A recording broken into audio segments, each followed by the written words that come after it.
অন্যায়ের বিরুদ্ধে রুখে দাঁড়ানোর চেতনা, শোষণ, অবিচার, বঞ্চনার বিরুদ্ধে রুখে দেওয়ার চেতনা। শুধুমাত্র যে মায়ের ভাষায় কথা বলার অধিকার আদায়ের জন্য 21শে ফেব্রুয়ারির ঘটনা ঘটেছিল তা কিন্তু নয়। আমরা অনেকে এই বিষয়টা কম জানি বা ভুল জানি।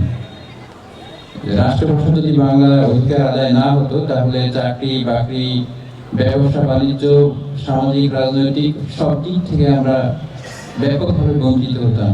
এই বঞ্চনা যেন আমাদের করতে না হয়, এই জন্য আমাদের পূর্বপুরুষ যারা ছিলেন, যারা স্বাধীনতাকামী মানুষ ছিলেন, যারা অধিকার সচেতন মানুষ ছিলেন, তারা নিজেদের জীবনকে তুচ্ছ করে এই অধিকার আদায়ের জন্য রাজপথে রক্ত দিয়েছিলেন।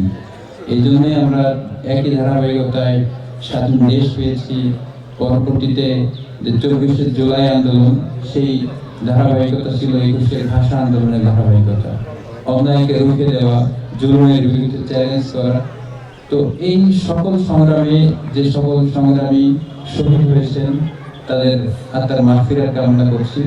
এবং যে চেতনা নিয়ে 21শে ফেব্রুয়ারির সেই প্রভাত ফেরিতে বুকের রক্ত ঢেলে দিয়েছিলেন আমাদের ভাষা সংগ্রামীরা, তাদের সেই চেতনার সাথে একাত্মতা ঘোষণা করে আমরা প্রতিজ্ঞা করছি, আমরা যারা সরকারি অফিসের সেবা দেই তারা কোনো রকম দুর্নীতি, ঘুষ এইগুলো থেকে বিরত থাকবো।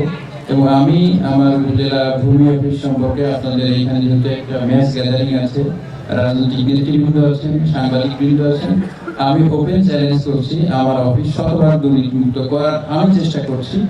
এখানে যদি কোনোভাবে আমার অফিসের কোনো আমার অধস্থান সহকর্মী বা আমার অধস্থান অফিস সঙ্গের কোনো সহকর্মী আপনাদের থেকে কোনো রকম অবৈধ সুবিধা নেওয়ার চেষ্টা করেন, কোনো রকম দুর্নীতির আশ্রয় নেওয়ার চেষ্টা করেন, আপনারা আমাকে যদি প্রমাণ সহ জানান, আমি তাদের একদম খবর করে দেবেন।